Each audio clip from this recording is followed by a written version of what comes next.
Yun. So again, good afternoon once again. So our topic for today will be the introduction of technopreneurship. Okay, so when you say technopreneurship, so uh, it involves technology and entrepreneurship. Okay, so it is the use of technology as an integral and key element in the transformation of goods or services. May I confirm if naka-full screen ang akong slideshow sa inyo? Yes, sir. Naka-full screen. Ayun. Okay, sige. Thank you. So when you say entrepreneurship, it seeks to understand how opportunities to create something new arise, okay, and are discovered or created by specific person who then use various means to exploit or develop them, thus producing a wide range of effects.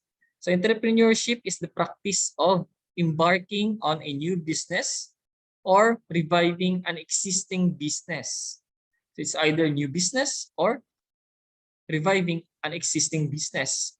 Of course, by pulling together a bunch of resources in order to exploit newfound opportunities. So entrepreneurship is a creative process that is centered in the notion of identifying market opportunities and unmet needs. Ito yung mga hindi pa na meet na mga demands, no. So it is building solutions that meet these needs and bring value to customers. So of course, if you want to make more money, then of course you need to create something that is needed. Okay, that is needed or something na wala pa dito. Okay, something na hindi pa na-experience or something na technology na wala pa or unexisting technology in which nga maka-benefit siya sa customers or clients. Okay, so self-employment through business ownership, which has significant elements of risk, control, and reward. So in terms naman of risk, control, rewards, so I think again yun siya sa inyo engineering management. Mga risks na and controls on how to manage your employees and so on. Yan. So entrepreneurs are also somebody who shifts economic resources out of an area of lower productivity into an area of higher productivity. So these are people who enter into new and pioneering ventures.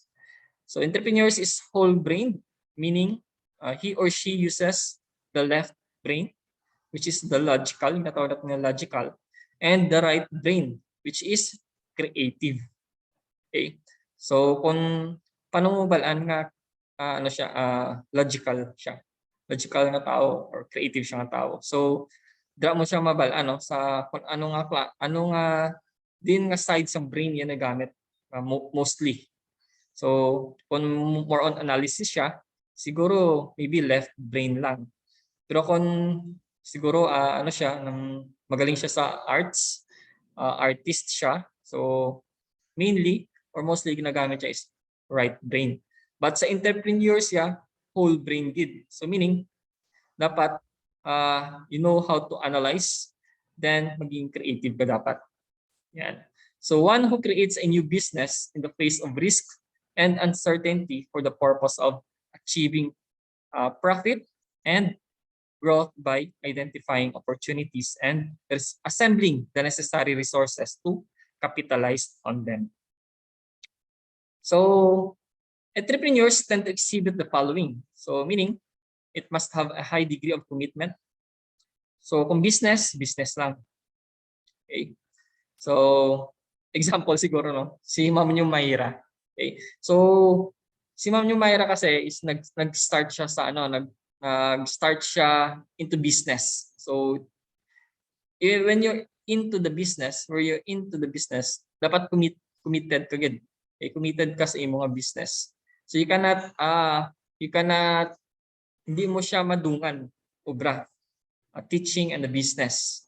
Okay, you cannot do that together. So dapat when you are an entrepreneur, dapat committed ka gid sa imong business. Okay. Then we have tolerance for ambiguity, flexibility, a willingness to work hard, and tenacity. So these are the entrepreneurs, no, that tends to exhibit. Okay. So technopreneurship, when you say technopreneurship naman, it is simply entrepreneurship in a technology-intensive context. So it is a process of merging the technology and entrepreneurial talent and skills. Okay, so it involves technology and entrepreneurship. That's the result of a technopreneurship. Okay, so it involves technology. So technopreneur, it is an entrepreneur with skills and mindsets to deal with a knowledge economy. So dapat alam mo yung basic knowledge sa economics, supply and demand, di ba? And entrepreneur who uses cutting edge technology to develop new businesses. Later on may mga example kita, no? So for example, Airbnb, di ba? Damo-damo sila hotel, pero hindi sila owners ng hotel.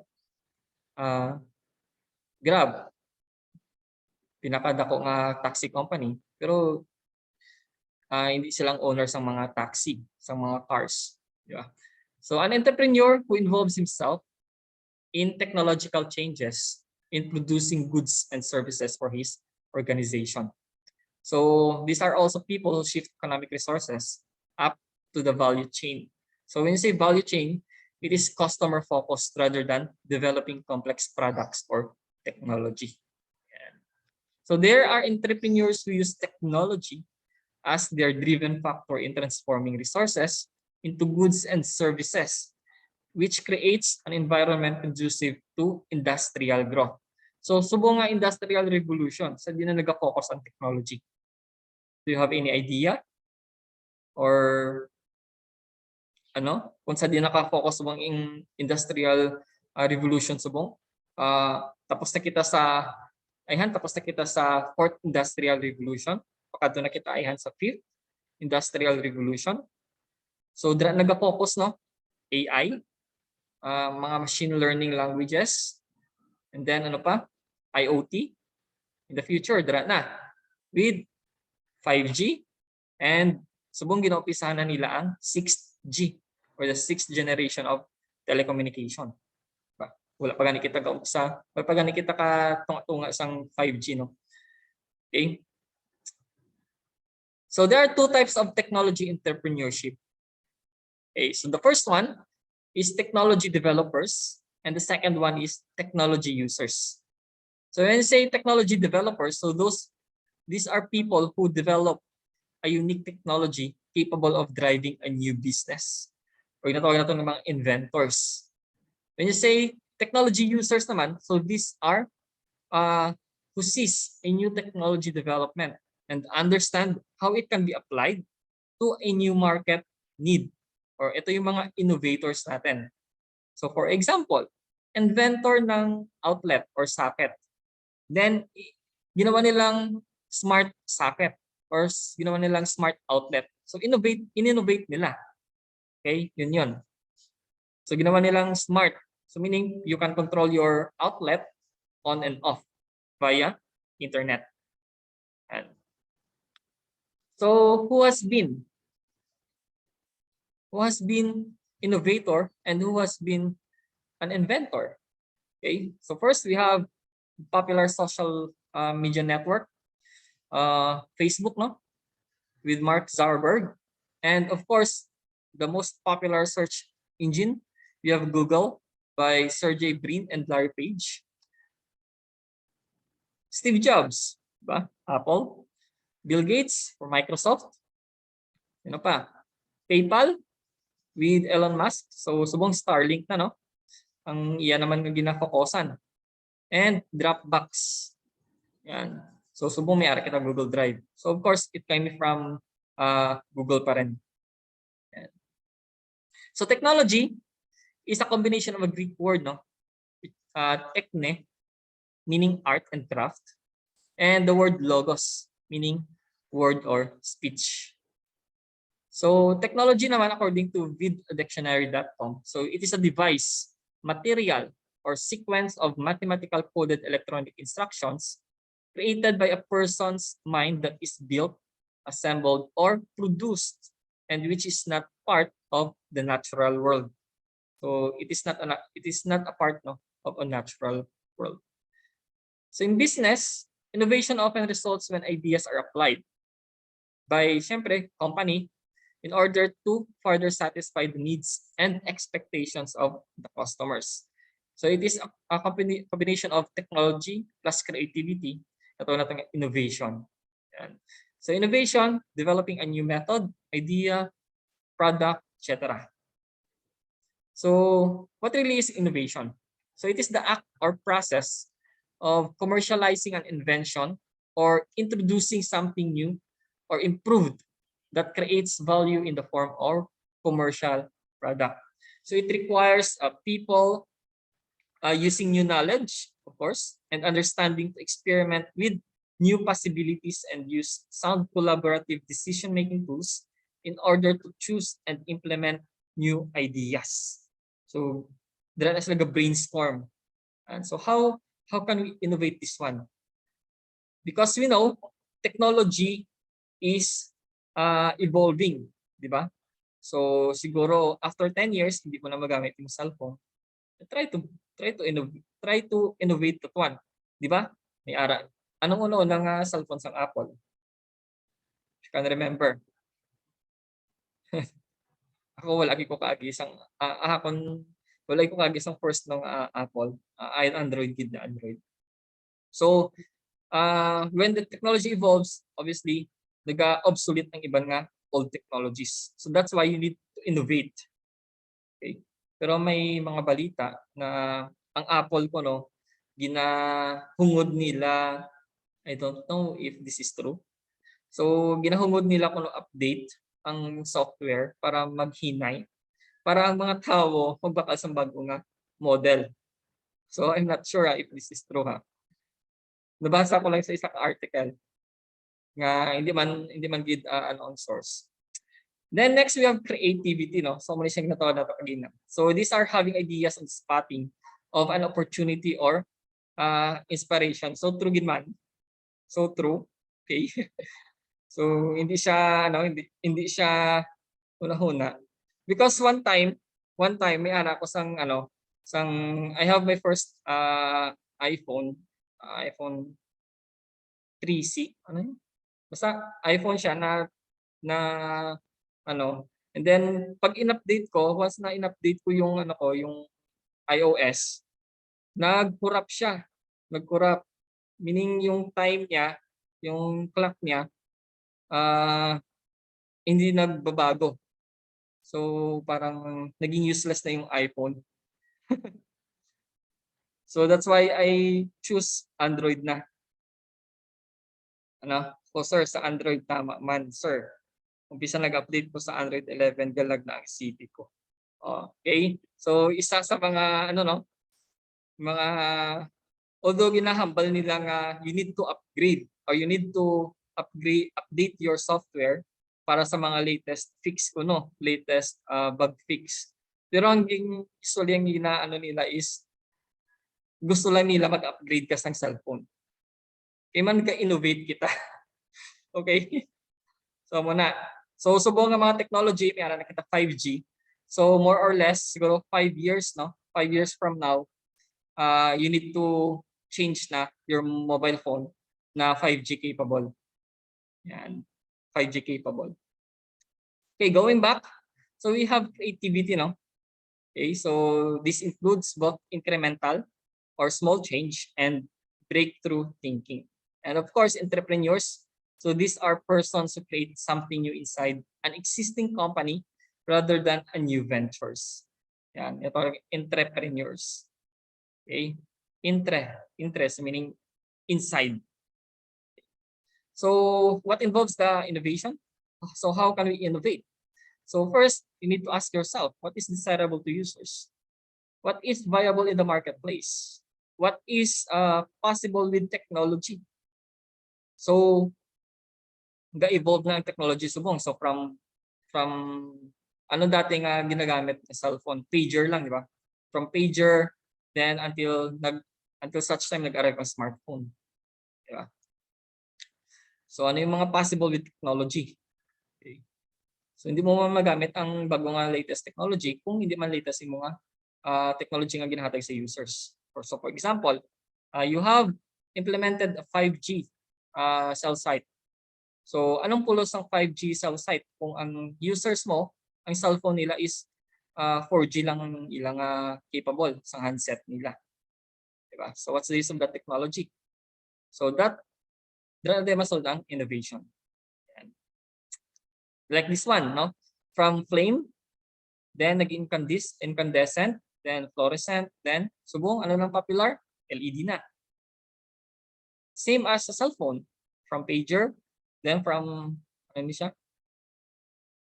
Up to 3310, 3210, then uso ang touchscreen. Ito yung first iPhone.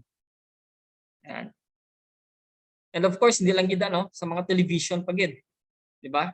From TV na cathode ray tube pa, CRT pa, then subong LED or flat screen na. 'Di ba? So nag-innovate ang ating technology. So invention with the creation of something new. So this results to the new knowledge. And for the innovation naman with the transformation of an idea or resources into useful application, then this will result to new products, services, or processes. So when you say create something new, so meaning you applied new knowledge here. But when you say innovation with the transformation, then nag-create ka ng new products or services or processes. Yan. So what involves creativity and innovation? So creativity, it involves ideas, thoughts, imagination, concepts, expression, ingenuity, problem solving, ideation, brainstorming, and creative process. While in innovation, so this involves process na. It means you're inventing new, bago siya, then you applied some actions, then value, and of course implementation of it. Then you enable useful change product, and it is measurable. Okay. So what is business idea? So kamo dabi. So after nyo, kung makadagimang kamo sa isa ka sa maging entrepreneur kamo, so anong ara sa inyong isip nga maging business nyo? Except sa sari-sari store. So do you have in mind? So ano pala ang idea? Ano ang business idea natin? So when you say business idea, so this is indispensable startup ingredient that all inventions and innovations need. Okay. And ideation naman, so this is the process of forming and relating these ideas that invariably having a bearing on the identification and resolution of the problem. So you cannot create money if you cannot resolve some problem. Diba? So ideation is a process of deriving ideas through brainstorming, challenging conventional ideas, combining simple elements into new ideas. So why do they choose employment over putting up their own businesses? So nga man nabi maging empleyado na lang po ako kasi mag-put up ako business. So first, they were not taught to become owner since they were young. Tama? So sino ang naging mag-aranon diri sa aton? Di ba mga businessman? Second, no for capitalization. Di paano ka start sa imo business kung wala kapital? Wala sa investor.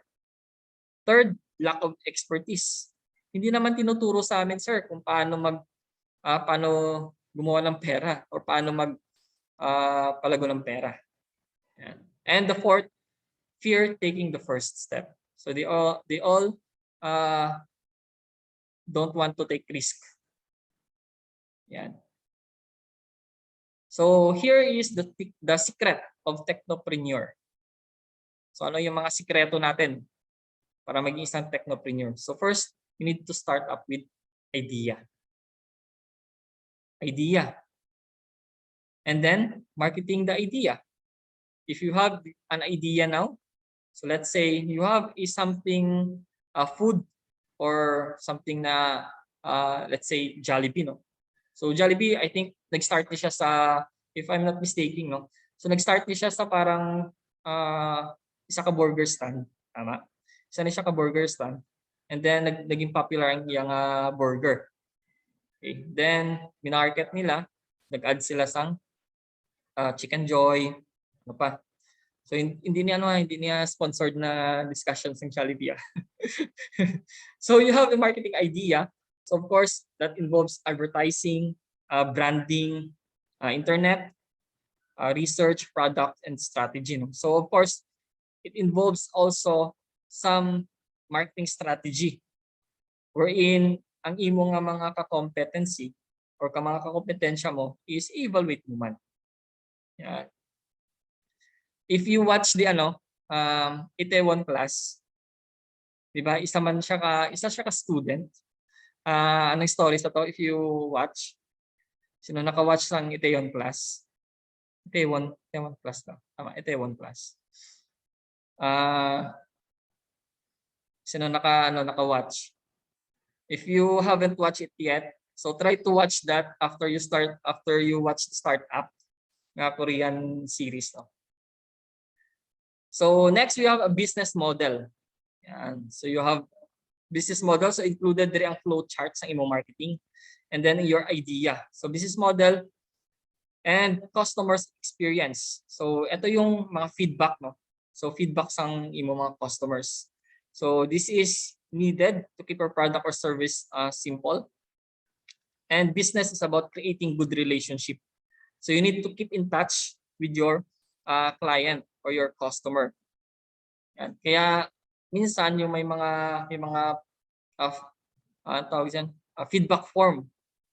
Yan. May mga feedback form na nire-require yung mga company para malaman nila kung ano yung naging experience ng customers nila. So let's say for example, Globe or Smart or isang telco company na lang. So umalis ako. Let's say umalis ako sa kanilang plan, postpaid plan. So magtatanong yan, "Sir, bakit umalis ka? Ano yung plano mo? Gagamitin mo pa rin ba yung service namin, yung telco service namin?" So bakit sir gusto mong lumipat? Yun. So kailangan nila marinig yung customer satisfaction, kung nagustuhan ba nila yung service or hindi. Okay? And of course, you must accept that failure is a part of this venture. So wala namang business na hindi nag-umpisa sa failure. Okay? So we have the course model, which is the SEED. Acronym natin is SEED. So first one is S, which is self-mastery. So it comes from knowing yourself. So self-mastery brings passion. When you know yourself, you know what you want to do and do not want. So meaning it must be a passion. So let's say kung HRM ka, and passion mo maging cook, no? Passion mo yung pagluluto. So, bakit ka magtatayo ng isang electronics repair shop? Di ba? So, it must bring passion to yourself.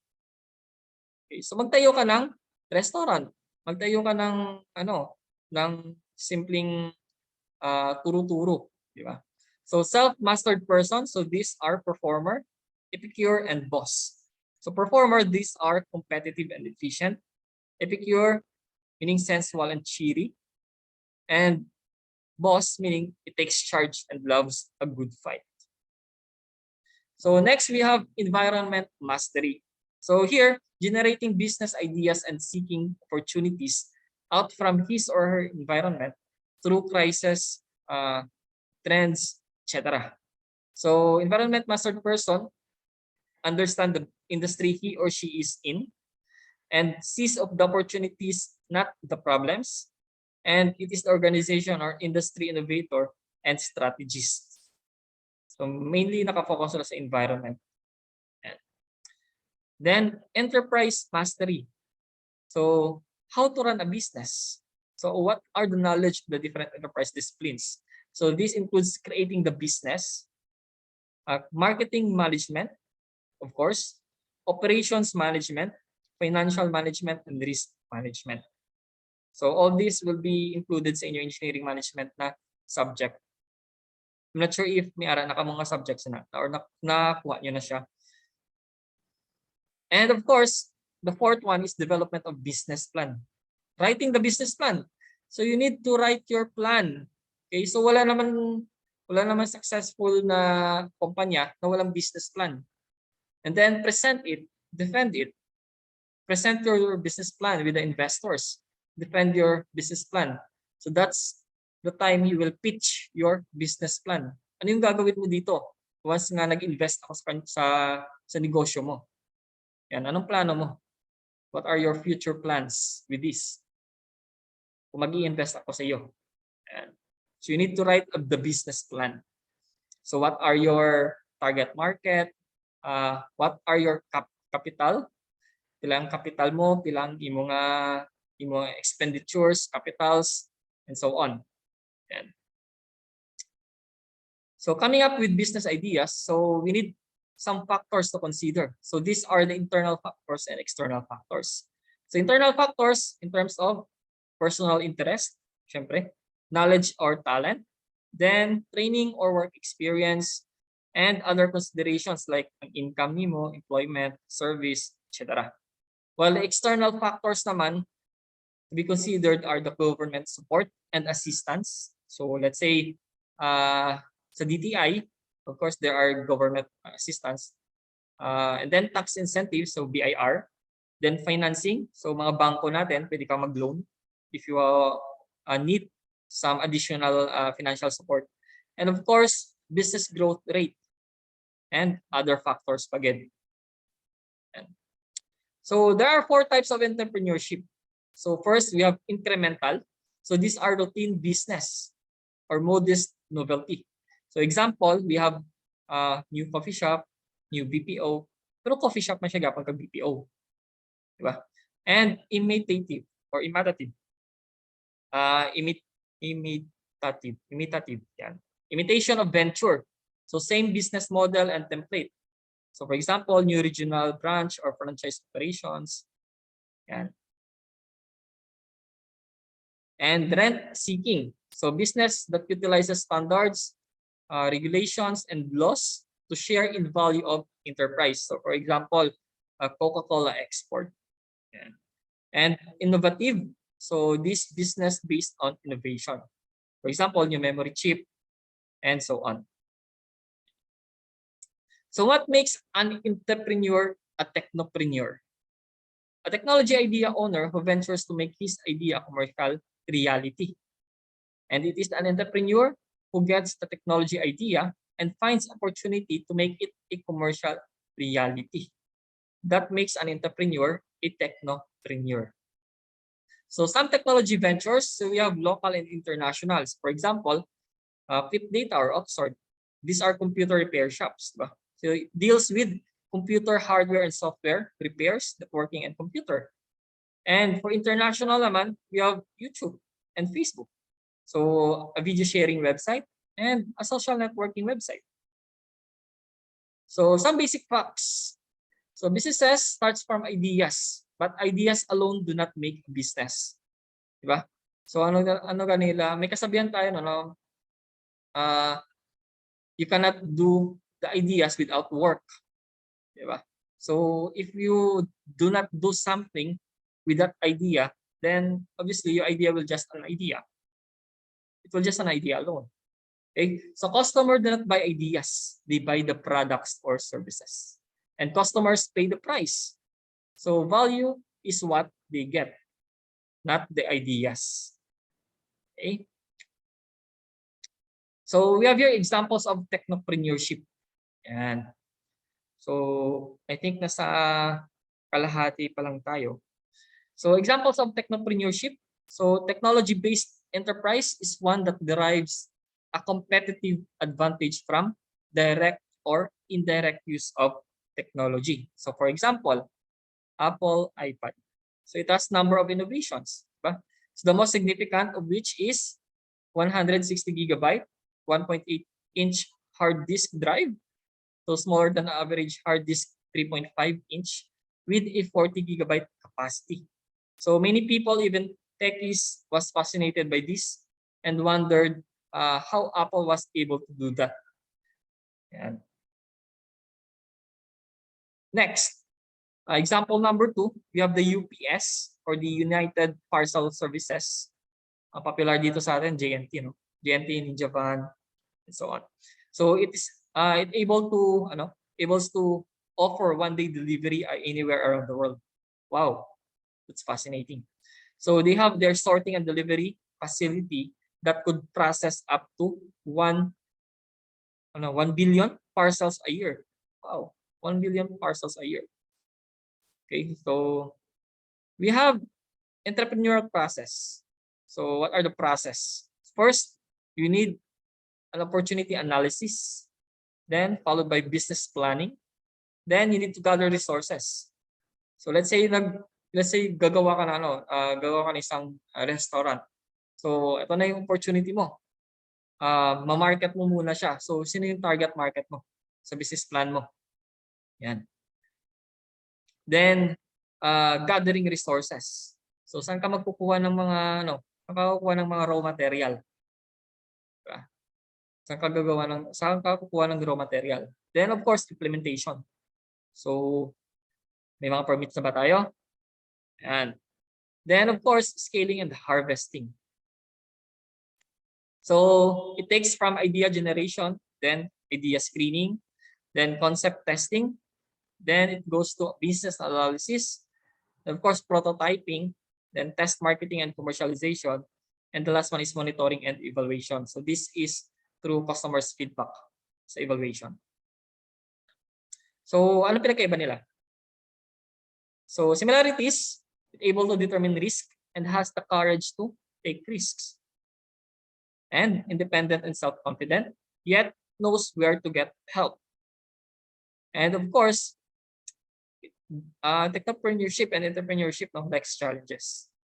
And they are hardworking and willing to stick to a project, not easily discouraged, so robust, very energetic, and can handle stress.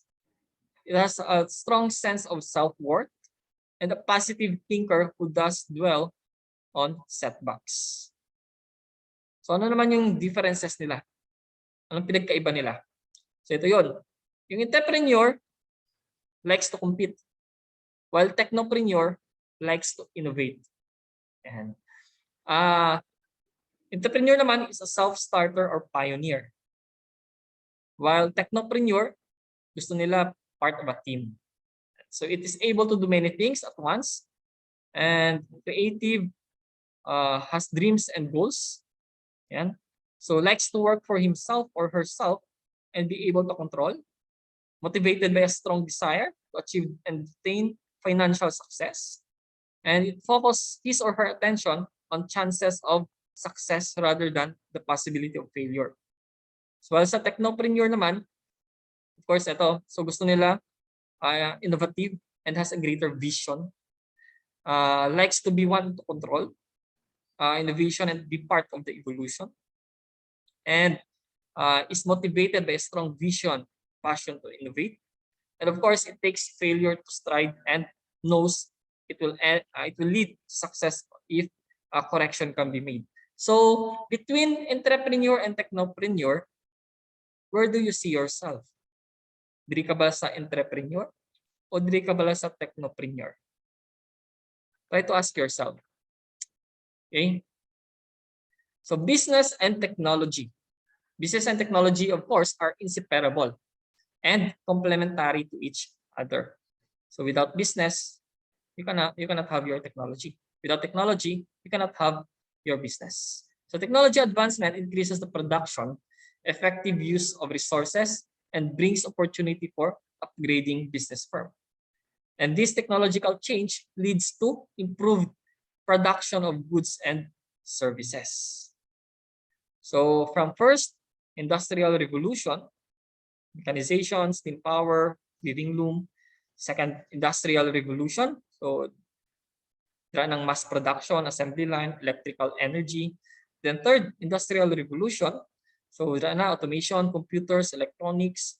Fourth, we have cyber physical systems, Internet of Things, networks, and how about fifth industrial revolution?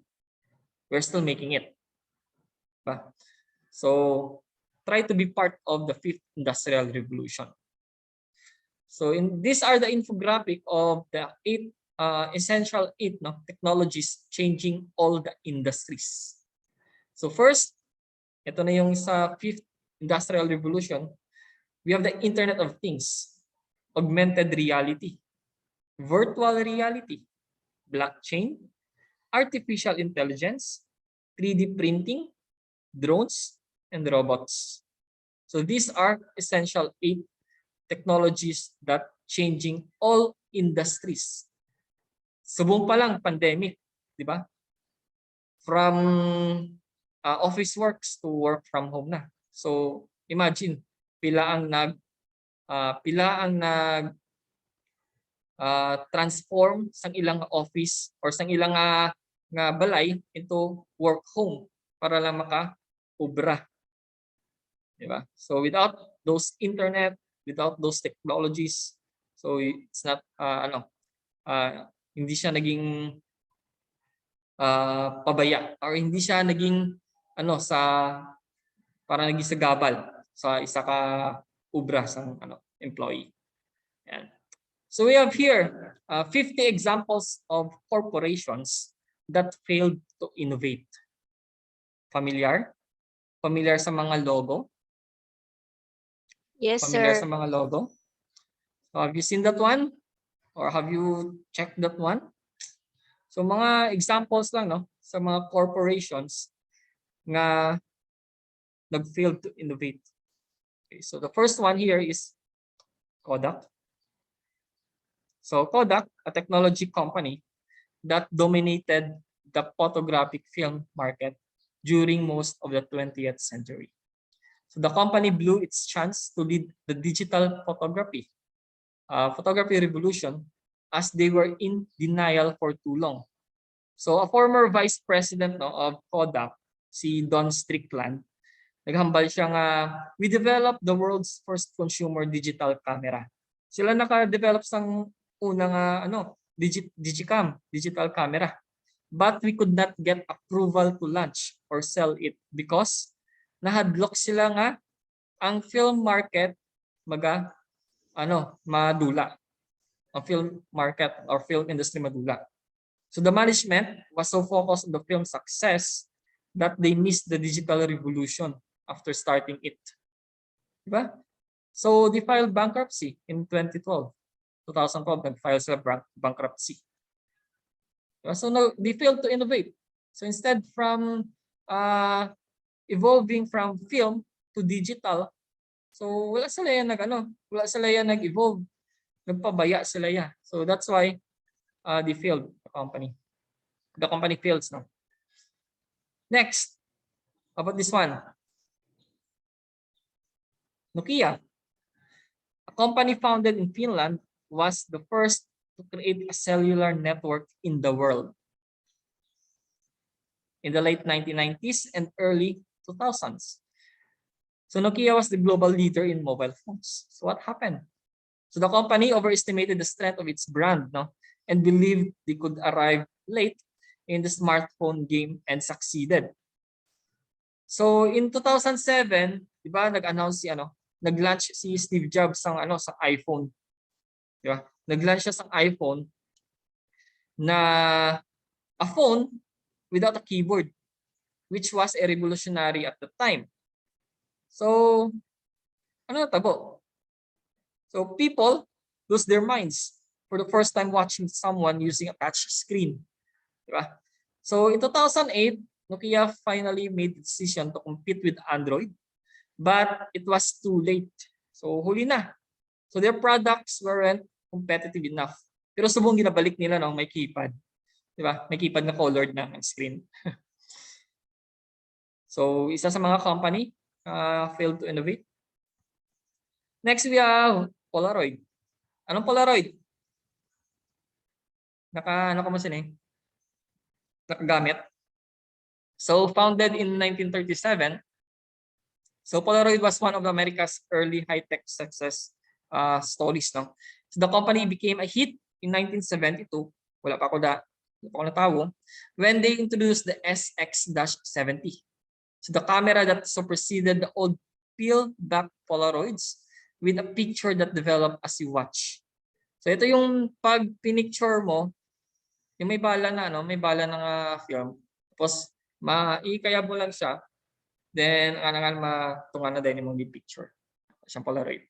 So the leaders of the company continued to believe paper print was what customers wanted. Pero natabo, wala na, di ba? Hindi na paper print yung kinalan. Para nasa cellphone na may album na, di ba? Next, we have Nike Fuel. So, Fuel Band, no, sa Nike. So, a bracelet for fitness tracking. Okay, Nike Fuel Band was launched in 2012 by Nike. So there was a lot of hype around it because it represented the future of wearable computing. Yeah. So imagine, makita mo yung mga parang smartwatch siya. Yeah. So an anonymous post naman sa platform Secret. So it revealed that the Dutch bag XX of Nike were going to lay off a bunch of engineering team who developed the fuel band and other Nike class stock. So mostly because of the executives, mga upper person sa Nike committed gross negligence. So it wasted tons of money and didn't know what they are doing or what were they doing. So ano tabo? So wala na. Nakita pa mo nga mo ni fuel band, Nike fuel band. So it was replaced into smartwatch, no. Ito. Sino na din nakakadto sa Toys R Us? So it is a kids toy retailer. Toys R Us was once one of the largest toy store chains. Ano gani sa gisa, no? Toys World, no? Toys World. Ambot kung ara pa na. Do wala na gurong Toys World, Wala na, no? Since pandemic. So the brand signed its own debt when signing a 10-year contract to be an exclusive vendor of toys on Amazon. So imagine that. Nag-sign ka sang contract nga amo man imo nga kamatayon, no? On death when signing a 10-year contract to be an exclusive vendor of toys on Amazon. So despite the deal, so Amazon allowed other toy vendors to sell on its site too. So hindi lang yung Toys R Us. So meaning, hindi naging exclusive vendor ng toys yung Toys R Us. Kasi meron ding inallow si Amazon na ibang vendors. So Toys R Us sued, but as a result, so nag-file siya ng kaso. So missed the opportunity to develop its own e-commerce presence. So sana gumawa na lang sila ng online store, di ba? Mas okay pa siguro kaysa nag-adapt sila or nag-sign sila ng contract sa Amazon na hindi naman pala sila exclusive. So in conclusion, be reminded that an entrepreneurial spirit is built on and sustained with curiosity. And that curiosity is fed by anything and everything around us. What makes you curious? Business is an adventure, and the best adventurers always win through the art of observation.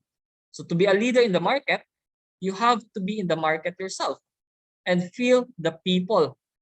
And this market includes those who are inside and outside. So remember this one? So hambal ni Mitch Lowe, co-founder of Netflix. So you've got to dream big and love what you're doing to become an expert. And just make sure you hit it out of the park and never give up. And so ano nasubong? From Video City, CD and DVD rentals into digital na, Netflix. Yeah. So use systematic thinking to solve everyday challenges and unlock the inherent values in them. Think like an engineer. Dream big, be different, and have fun. That's all. Questions? Clarifications with our online discussion for this afternoon?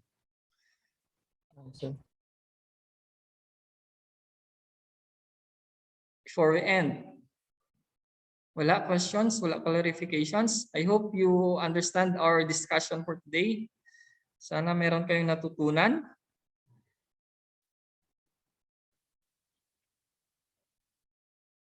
Wala. Wala questions. None, sir. None, So sir. you still have more than 30 minutes. So try to answer your exercise. I think ari na din. Let me check. Ano ang subject to? Technopreneurship. So try to answer your exercises. Wait, sino ba yung nandito? So I will stop sharing muna. Okay, let me check. So stop muna yung recording.